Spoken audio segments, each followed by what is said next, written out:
A very well welcome to you all, and thanks for joining this week's edition of the program. We remain your source for all the latest happenings in the business world.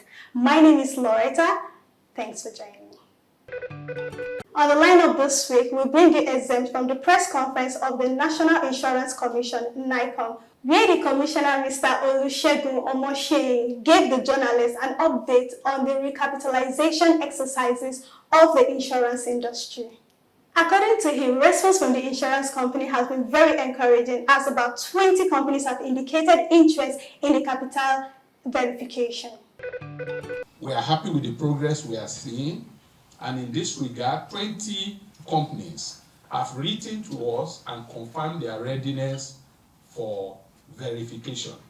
In like manner, going through the public procurement process, we've gotten BPP to approve the Big Four to work with us, and I will explain what I mean. The Big Four is PwC, that's PricewaterhouseCoopers, KPMG, Deloitte, and Ernst & Young has been approved to anchor this process. On this edition also, we bring you the highlights on the Daily Economics second anniversary and book launching, which took place recently in the Lagos Oriental Hotel. The book Trends in Nigerian Insurance Industry 2005 to 2025 and Selected Insurance Icons was written and published by Daily Economic, Nike Popola, a true breed of insurance reporter. Speaking during her welcome address, Popola said progress is driven by dedicated people and not politics. Let's listen to her. Beyond policies and reforms, the book recognizes that history is shaped by people. It profiles insurance professionals, executives, and industry leaders, icons whose vision, commitment, and leadership have been central to the sector's transformation. This and more line of details after the break. Please stay with us.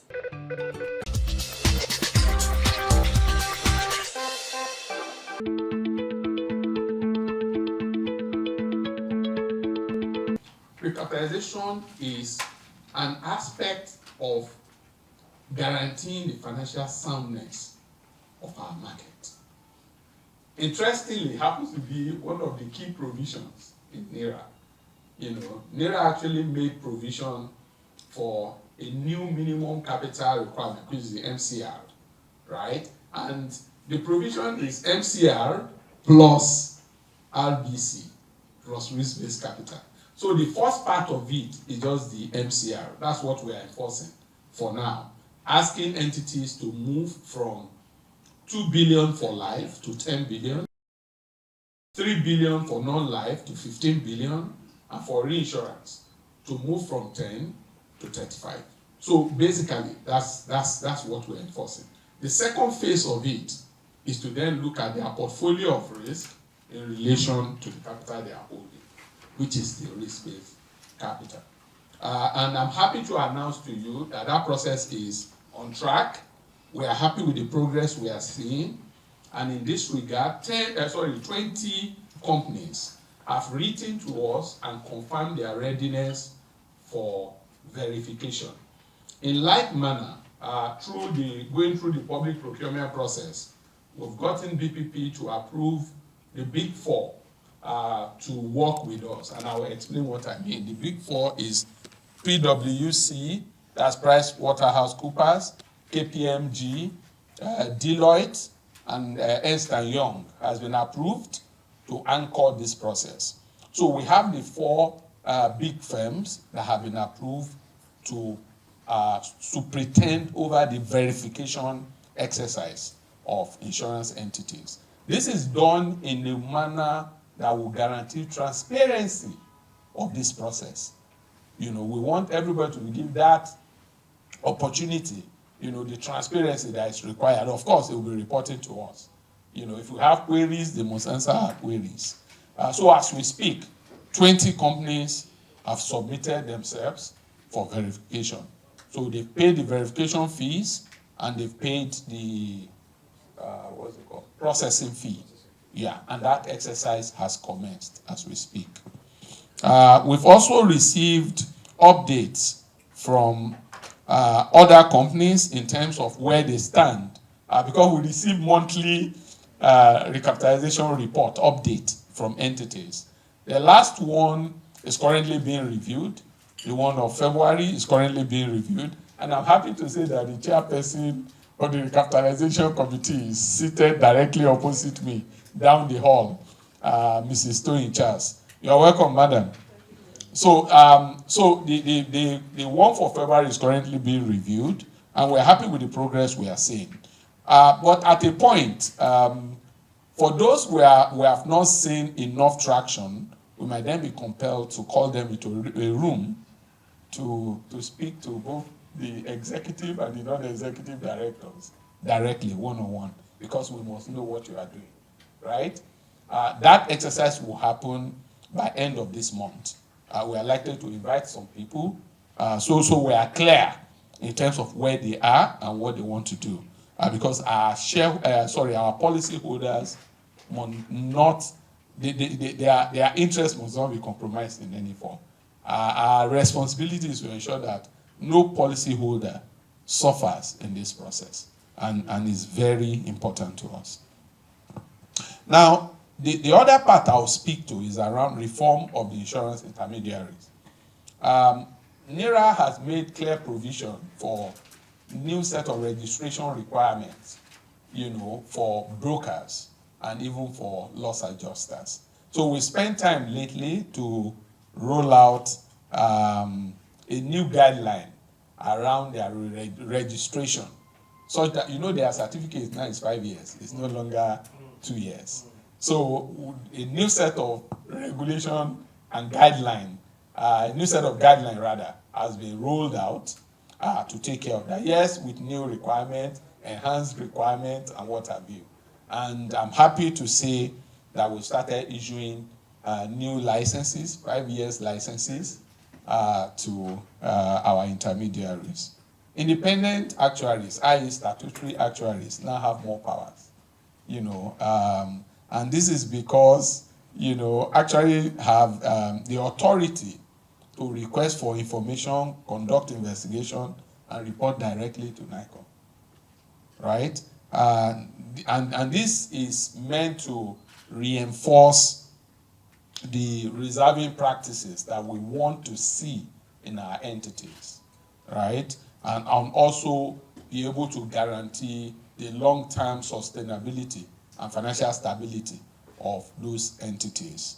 So, relying on the powers that NIRA has given to us, we've also transmitted part of it to actuaries to have, greater autonomy in terms of requesting for information when they are preparing their reports. I think the final one I'll touch on before I would allow, it's your evening, so you can ask all of your questions, is the mandatory KYC requirements. You recall that sometimes late last year, we issued a circular to all entities to submit some minimum KYC documentation. Based on popular demands, we agreed that the commencement date will be 1st of April. That date is sacrosanct. So the date remains 1st of April 2026. It's not changing. And by this date, it means every policy of insurance must have direct link to a NIN number. Hello? Every policy of insurance must have a national identity, because NIN is our national identity, right? Whether you like it or not. And I doubt there's anybody in this room that doesn't have, because you have a phone number.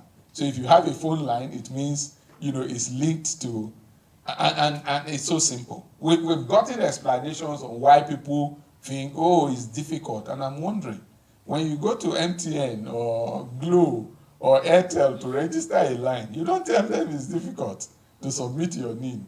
When you go to a bank, whether it's GT Bank or whatever, to open an account, You don't think it's a big deal to give your name.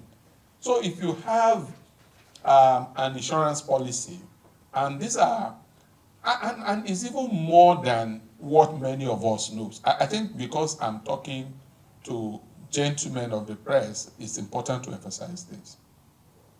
The argument had been, in some instances, okay, for group life, is the entity that is taking the policy. Why then do you require the name of the staff that are covered? Okay? I don't know whether that question also crossed your mind. Yes. Good.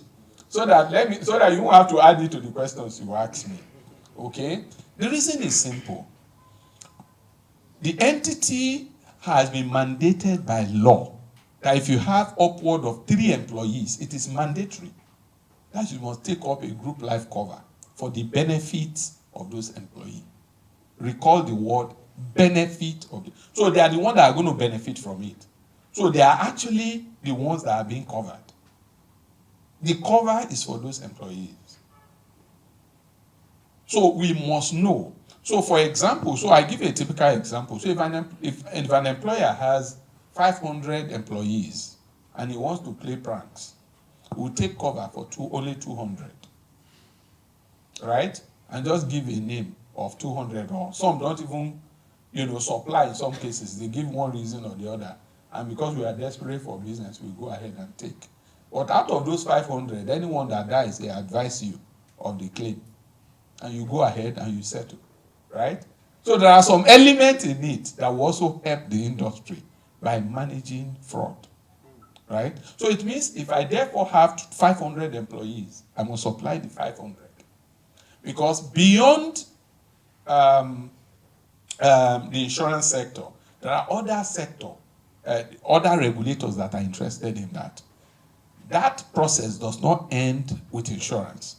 That certificate must then be submitted to PENCOM because it's a provision in the Pension Reform Act. So before PENCOM will issue their certificate to you, they will then want to go through one by one.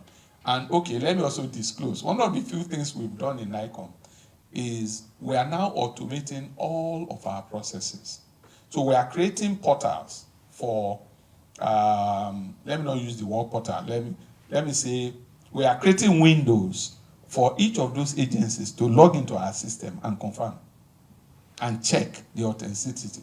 So not only will PENCOM check, the Bureau of Public Procurement will also check. Because those documents goes to, if you are doing any federal government contract, those certificate goes to BPP. So BPP also, they've requested for a link to be able to confirm the number of employees that are covered. So all of those things are very critical. So those are some of the reasons why we have insisted that this must happen. And beyond all of this is the overarching consideration for our nation, Nigeria. Now, you recall that, anti-money laundering, AML CFT requirement is so critical today. And one of the reasons why Nigeria stayed for so long on the gray list had to do with our compliance level on issues of AML CFT. And KYC was a major issue around this. And you also recall that late last year, Nigeria celebrated our final exit from the gray list. We don't want the insurance sector to now be the sector that will take us back.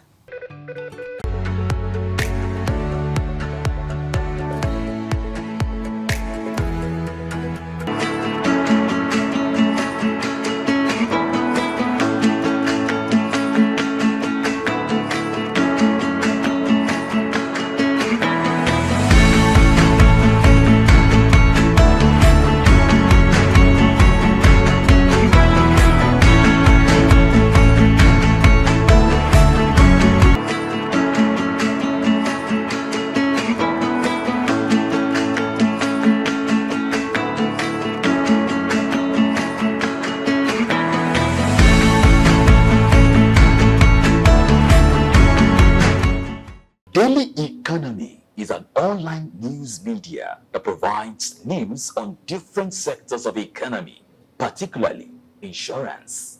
The news media recently marked its second anniversary in Lagos with a book launch, Trends in Nigeria's Insurance Industry 2005 to 2025, and selected insurance icons at the Lagos Oriental Hotel.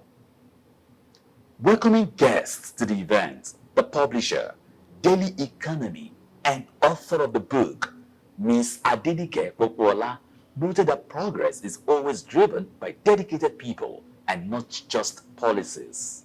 Beyond policies and reforms, the book recognizes that history is shaped by people. It profiles insurance professionals, executives, and industry leaders, icons whose vision, commitment, and leadership have been central to the sector's transformation. Now, these individuals navigated challenges, drove innovation, and inspired confidence in an industry that had long struggled with public trust. Their stories remind us that progress is always driven by dedicated people, not just policies. The book, which was hailed by many industry leaders present at the event, was reviewed by Mr. Tope Adaramola, CEO, NCRIB. The 224-page book offers a comprehensive chronicle of 2 decades of transformation in the Nigeria's insurance sector, blending historical analysis with profiles of some selected insurance dramatis personae. Is both a documentation of institutional memory and a guide for stakeholders seeking to understand the evolution of the market. The book, which is divided into 2 sections, in section 1, in the first 34 chapters, which I would not like to rehash, took a periscopic view of the reforms, particularly orchestrated by the National Insurance Commission, Naicom, in the period under review, which shaped the direction and trajectory of the industry. Nike, in this intellectual exercise, took a cursory look at the various reforms and challenges faced in enforcing regulatory oversight at different points in the historical journey of the industry, and how operators responded to the directives, particularly to the often vexatious capitalization drive. In the same breath, the book highlighted the industry's market growth and penetration, spotlighting on efforts to expand insurance penetration beyond urban elites. It also brings under the radar discussions on the ingenious micro-insurance and digital platforms as tools for insurance inclusion. Leading the pack of goodwill messages at the book launch were key institutional heads within the insurance ecosystem.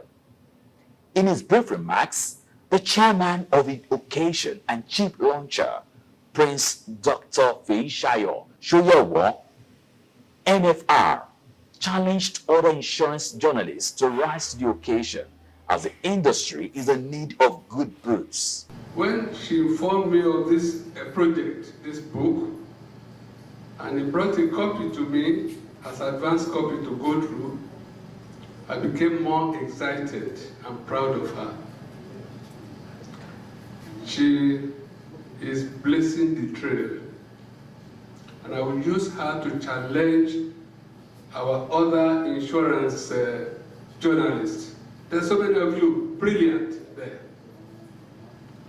With those comments by the book reviewer, especially some of the shortcomings, which did not remove the glory of this book, I want to challenge you and other writers that we are bereft of good books like this that encapsulate the trends in the insurance industry. Make this book your first step, a stepping stone, like you have been advised, and let the next edition accommodating. Because I see that the icons, the selected icons, you are only looking at those of us alive. Yes. Where do you put people like T. Braithwaite, the Dwayne, those days? Those who are the beginning. Where did you put people like Chief Aki George and their likes? They are no more now. We need to bring, so that somebody reading will not just look at it and say, oh, okay, this thing started from Sister Olusoya, without knowing that she has some elders. So 2005 to 2025, even me, when I was president of NCRIB, those talk and all that I passed through, there was not a single of my, because we started in 2005. That was the year I left office as president. All the photo, all the details that you put there, there's none that has to do with my own tenure. I still congratulate you. You have done very well. Delivering the keynote address, the representative of the Commissioner for Insurance, Mr. Razak Salami, noted that the Commission has remained committed to the growth and stability of the insurance sector. As the industry regulator, Naicom has remained committed to building a stable, competitive, and innovative environment. Over the years, we've strengthened supervisory frameworks, prioritized policyholders' protection, and ensured that the industry aligns with global regulatory standards. Our transition to risk-based supervision reflects our commitment to proactive oversight, better capital management, and improved market conduct. We recognize the essential role of insurance in mobilizing long-term funds, supporting national infrastructure, protecting assets, and providing financial security for households and businesses. Ladies and gentlemen, one of the most pivotal developments captured in this book, and indeed in our industry's modern history, is the enactment of the Nigeria Insurance Industry Reform Act, NIRA 2025. Let me say that NIRA 2025 is not just a reform, it is a comprehensive redefinition of the legal and regulatory architecture of insurance in Nigeria. With a species taken, the book, Trends in Nigeria's Insurance Industry, 2005 to 2025, and selected insurance icons, was officially launched and presented to guests. On behalf of the Commissioner for Insurance, Mr. Olusegun Ayo Mosheyi, having presented the book, it's my honor and privilege to unveil the book, Trends in the Insurance Industry 2005 to 2025, to the glory of God. I unveil the book.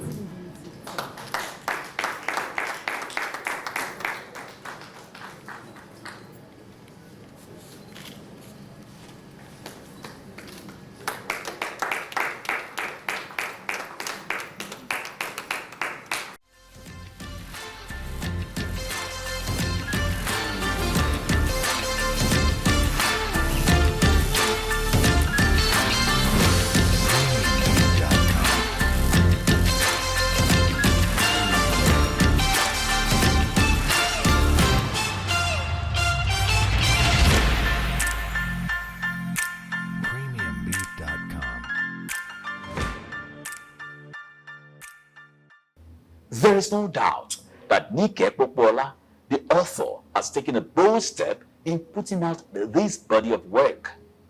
The book is not only a historical record, but also a resource for the future, as it provides insights for professionals, policymakers, scholars, students, and anyone seeking a deeper understanding of Nigeria's insurance landscape.